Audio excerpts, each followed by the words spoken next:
everybody. Welcome back to the Zero Hour. I'm Jocelyn Macurdy Keatts, guest hosting this wonderful program, and I am so excited to be speaking with the executive director of the Zero Hour, Troy Miller. How are you today, Troy?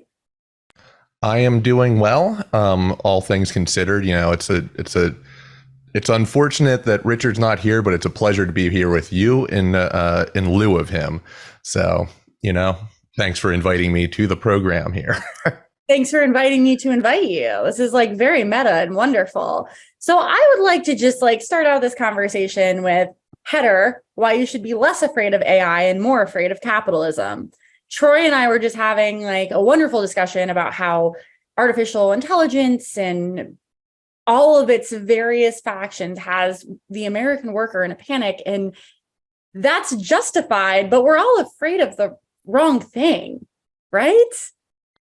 I feel like that's the case. You and Alex Lawson, who I work with, were just talking about how the hoarding and greed and all of this has been, a problem age old. And I think that's really what we're dealing with when we're dealing with the problem, the problem of AI, the conundrum of AI. It's not anything to do with it's programming. It's a software. That's what Jaron Lanier, who's a friend of this program, has said. And I think that's the most important thing to understand about it is it's human designed software that will behave and do what we tell it to do. And the question then isn't whether it's going to destroy us all or anything like this. I think the fact that that is one of the first questions that people ask is a reflection of ourselves as a society. You and I were talking earlier, and I talked about how, splitting the atom wasn't a terrible thing. The fact that we went immediately to building nuclear weaponry, and then a decade or so later, we're like, oh, we might be able to use this to help with cancer. That is that's an indictment of us as a society. And I think that's where we need to be looking or directing our worry about AI is what our society will do with it and who will reap the benefits. Are we just going to throw a bunch of people out of work? And with productivity increasing, that's, again, not really anything new in our economy. That's automation has been going on since the loom, since the automatic weaver, and so that's not the problem. The question is, who is going to benefit from that productivity increase? Who's going to get the wealth and the time and the leisure in all of this? That's, my sort of initial thoughts on it, but I want to, hand it back to you before I just rant for the next 30 minutes. Well, and that is I think the problem with technology anxiety is that we've never once had an honest question about what happens when new tech is introduced, because there's this myth, right, that we all sort of collude in that, oh, this new thing happens and then it puts a lot of people out of work, when the story equally could be, wow, this new tech has freed up our time to not do these boring tasks anymore. We can use our intellects and put them to more exciting things like writing great novels and curing cancer and all these things that machines can't do. Because if you ask AI to write a love letter, it might be accurate in some moments, but it's still goofy because these are still computer programs. They're not going to replace things that truly demand the human element, right? So instead of being invigorated by all the dumb, busy work we don't have to do anymore, we're worried for our very survival. But that's a mirror of the society we live in. That's a mirror of the moral norms that dictate our behavior, which is to say, if you specifically do not generate wealth or have access to wealth, you have to question your very survival. And that is something that we just take for granted as true. And it does not necessarily have to be that way. If I'm designing the map of how the world could be, imagine a world where we're all have easy access to healthcare and education and food and housing. That world could exist. Instead, people like me and you, Troy, are scrambling for it. Where, what did Alex say? 1,800 billionaires? 1,800 billionaires are literally buying up countries. That's the world we live in. And that's what should scare us, not software that can write our emails for us. How passionate are you about, I like writing some emails about things I'm passionate about, but an email that would schedule my doctor's appointment. Do I need to write that? Like, Exactly. Yeah. And, I think it's there's a part of me as a student and doing research, having done research professionally, I'm excited to have my own, automated research assistant. Where I think it gets murky is, speaking of those 1,800 billionaires, who owns the software and who owns the intellectual property that's then generated by the software, I think is a profoundly interesting question. I think the days of patent trolling have just gotten really interesting because it's going to be so easy to generate patents for wild machines, wild concepts and things like this without any, it'll be like Bitcoin mining almost. You'll just be sitting there running algorithms and submitting them to the patent office. And that, I think, is somewhere where we're going to find ourselves flat-footed because our patent laws are already so far out of date and out of touch with how our technological advances have been going for the last, let's say, century. But there is absolutely, the drive for hoarding is definitely the one that I'm most concerned of with AI. And I think the problem that we're having is we just kind of write that off as, of course, that's going to happen. This goes back to, both your conversation with Alex and your conversation with Rebecca. You run into the limits of our creativity, the limits of what we're allowed to imagine for our society. I sometimes think about it as like we're in a black hole and the event horizon is everything that's not capitalism. And most people just haven't been able to claw up to the event horizon enough to see it. There's a whole world of possibility that is not just based on primitive accumulation, hyper financialized, which is what we are dealing with right now, is just the idea that, well, of course there's going to be some lords who have most of the food, and then we point to some horrible, we point to the alpha wolf or something like this, some absolutely false understanding of animals around us. And we say, see, they're greedy too. But again, this is just a reflection of our own worst tendencies and our justifications of it. I was just in a conversation with, this is a sort of a sidebar, but maybe not, a conversation with someone who is arguing that if we need to reduce crime in San Francisco, maybe it's not the lynch mobs that some people have been talking about we need to bring back, because if you hang someone publicly, crime goes down, which I don't think has ever actually borne out in a society. But I'm looking at it, I'm going, yeah, but if you provide people with the basic necessities, if your issue is that people are doing drugs on the street on your way to work by the bus station and everything, I don't think the solution is to make those people invisible. These are not people who are doing well in life, right? They're going, someone said, well, they're not all desperate people. Some of them are just criminal. I'm going, maybe some small percentage of the human population is just going to be, psychopathic, going to have criminal tendencies no matter what around them.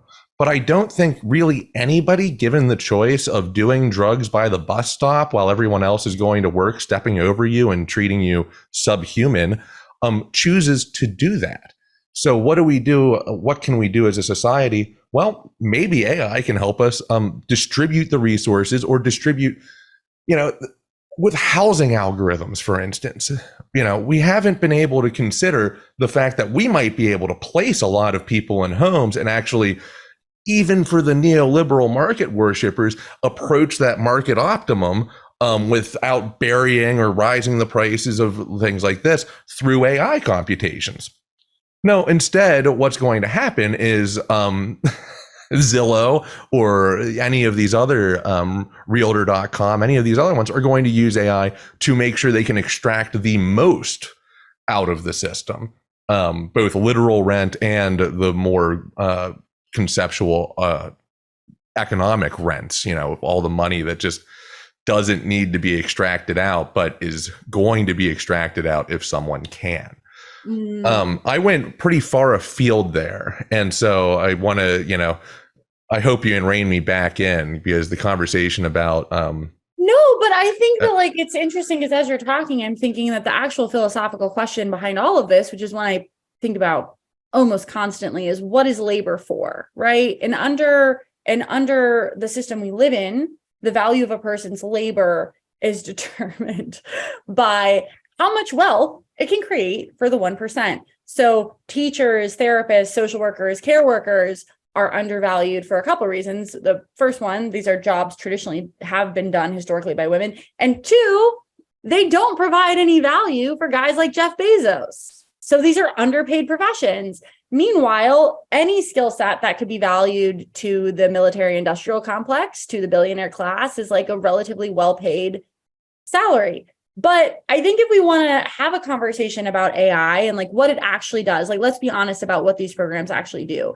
They do things that humans are like not probably enjoying anyway, right? Like a friend was telling me that it's going to help with a lot of diagnostic work in medicine, right? Like, just, it makes sense that computers that are very good at calculating things would maybe make more accurate calculations than a human would, because we can be tired, we can be sleepy. But then the question is, like, does that really diminish our value and our labor? No, it only does in a system in which our labor is only valued by profit for the wealthy class. Because I think that humans have an inherent desire to do meaningful work. And that is played out by tons of psychologists. This is like a field of thinking that Republicans have weaponized over and over again to discount welfare programs by being like, oh, well, people need to work. People do need to work. People do need meaningful creative outlets, but they can have that without being in like constant fear of being unhoused or hungry. And I actually think if we think about these advances creatively, we should see them as an asset to meaningful labor. Don't you? Absolutely. Yeah, I think that's spot on. And I think, to go even more boring with what AI can plausibly do for us, dietary restrictions and coming up with recipes and all of this. That is something that I'm fine with having a AI generate, like Rosie from the Jetsons or something like this, what the meal plan is, especially if you're dealing with someone who has maybe kidney restrictions, and that's, or insulin restrictions or any number of things. And that can help those in-home care workers. But again, what you're touching on is also, the undervalue or non-value of what happens in our homes, right? The raising of children, that is something that we completely write out of value, unless, of course, you're talking about that millionaire and above class who can absolutely put the value of how much it costs to raise a child onto something because they hire workers to help them or do it entirely for them. But for everyone else, the single mom raising 4 kids because their husband died in an accident because of lax regulations at the coal mine or whatever it is, because otherwise there'd be people, you say 4 kids and a single mom, and that must be the harlot, right? No, there are very real reasons how people end up in these situations that are through no fault of their own. And we completely undervalue that work and only value the 2 jobs they have to work in order to put food on the family. And I almost went down a whole nother line about how, God forbid, they make too much money and they lose their benefits that they rely on.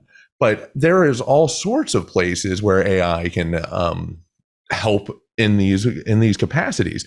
And I think just the dietary restrictions and helping prepare meal plans or helping people figure out how to use their leftovers or the excess whatever they had to buy in bulk to save money. I think, I don't think we should be afraid of these things at all. But what we also have to understand then is, again, or is that then just feeding inputs into an AI that is then going to turn around and advertise targeted directly to me because I'm the product in this case, right? And we've already are immersed in the world of that type of technology.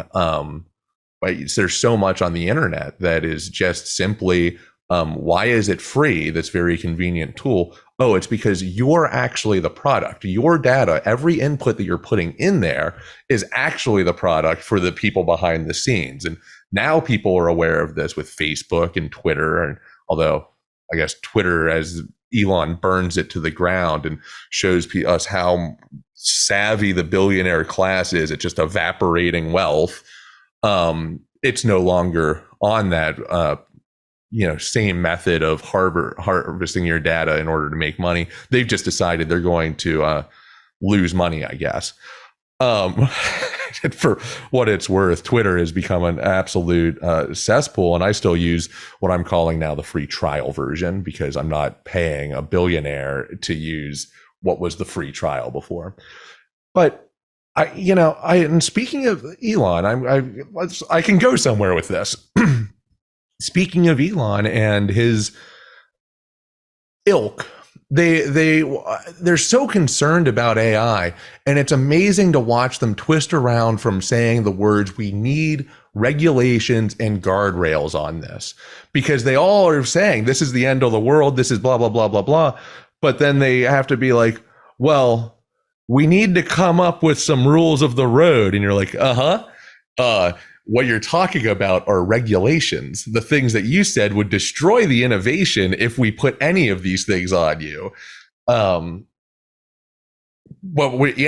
this is one of those technologies where the cat's out of the bag, and we're, no matter what we try to do to regulate it, we are going to be several steps behind.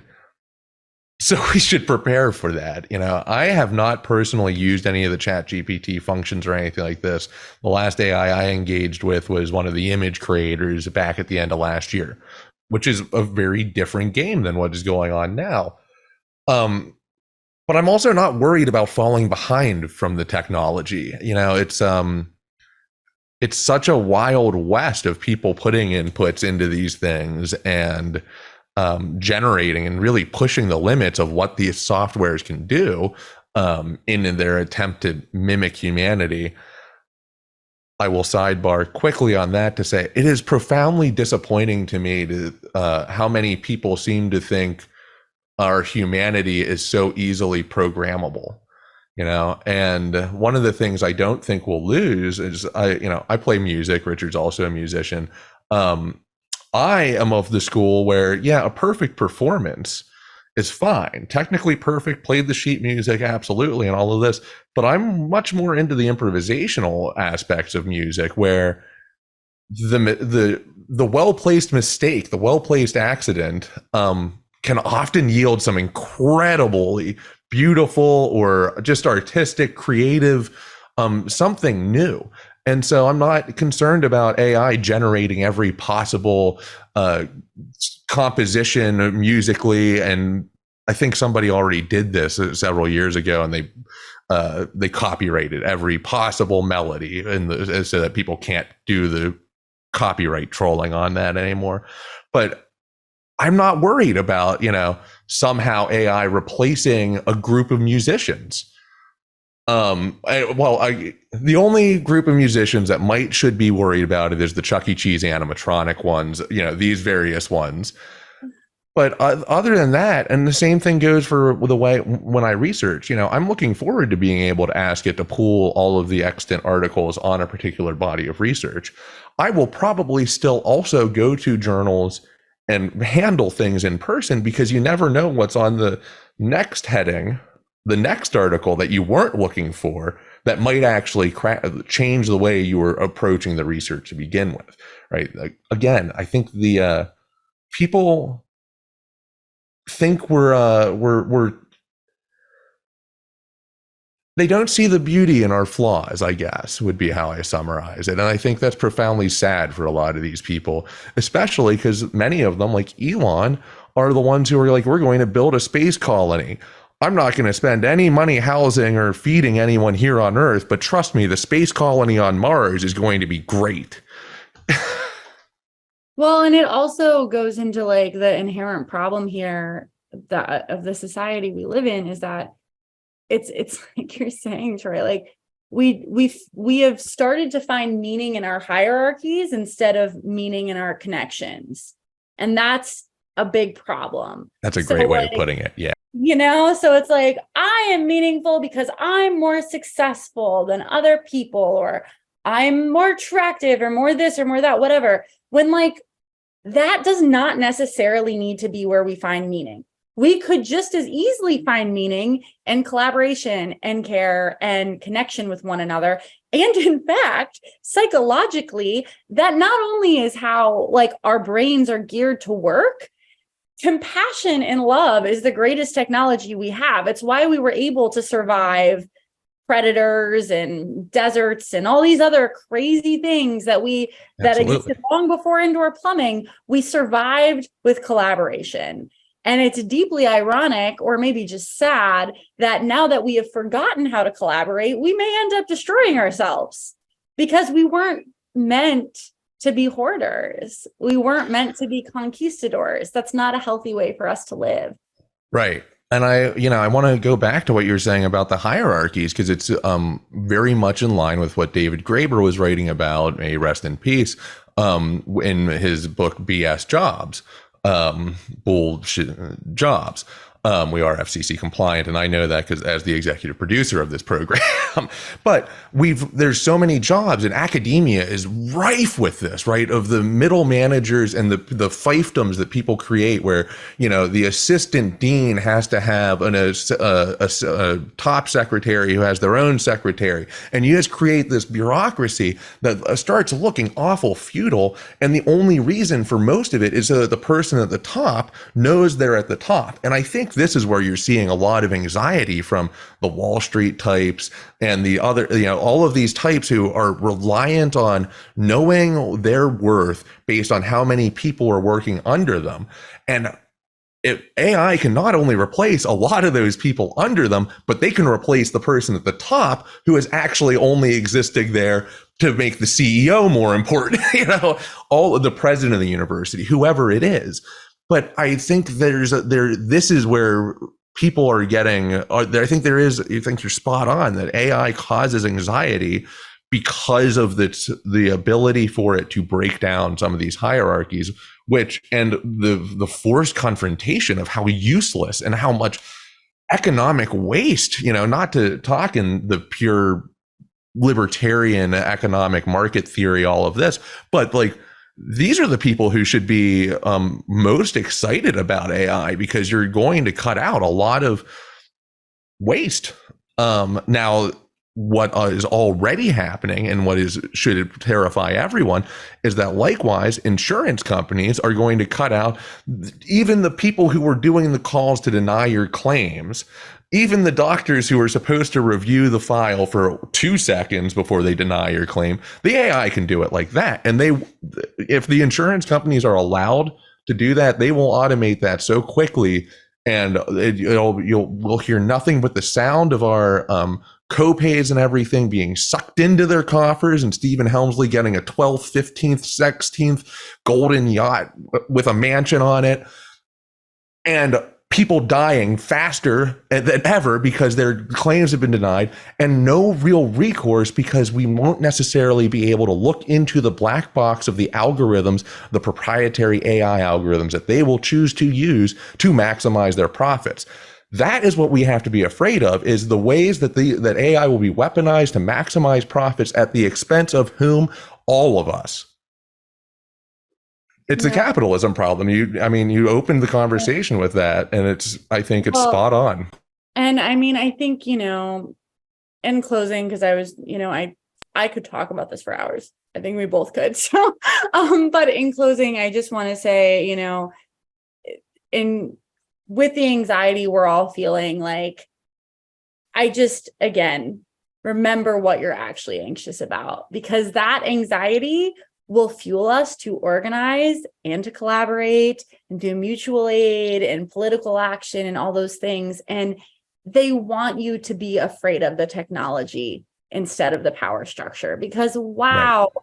How seductive to be like, oh man, it's the internet that's going to take my job, or it's policy and power and wealth that's going to be the reason you have a job. And before we go, I talked about the looms and all of this before, but this is here in West Virginia, which is where I'm talking to you from. This is a story that's it's not as well understood, but it's very plain to see. It wasn't regulations that killed most of the coal jobs between 1980 and now. It was the profiteers, the private coal companies automating those jobs away to deliver more profits for the shareholders who have nothing to do with this state. They don't care. And they put that money in a place like Norfolk Southern if it wasn't in the coal companies then. But what you do, because you don't want to tell people that you're putting them out of work, this is coal country. And anyone who's anti-coal, and what they mean by that is anti-coal company, must be a bad person who doesn't understand our way of life. And so you tell everyone that it's the regulations, that it's the environmentalists, that it's Al Gore who's took away all the jobs and destroyed the jobs. But in fact, it was, and we'll see this with AI too, it was the automation, it was the capitalist class doing what they do, which is capitalism. Not woke capitalists, they're just capitalists, any of them. And that's what I find amazing about the people who are crying about woke capitalism and that AI might go woke is there's no motive there. There's no woke motive, but there is a profit motive. There is a capitalist motive. And that is where we need to be, really keeping our focus. And so thanks for the time. It's a pleasure. And thank you for guest hosting this week's program. You've done a great job, if I may say so. And I look forward to talking to you in the break.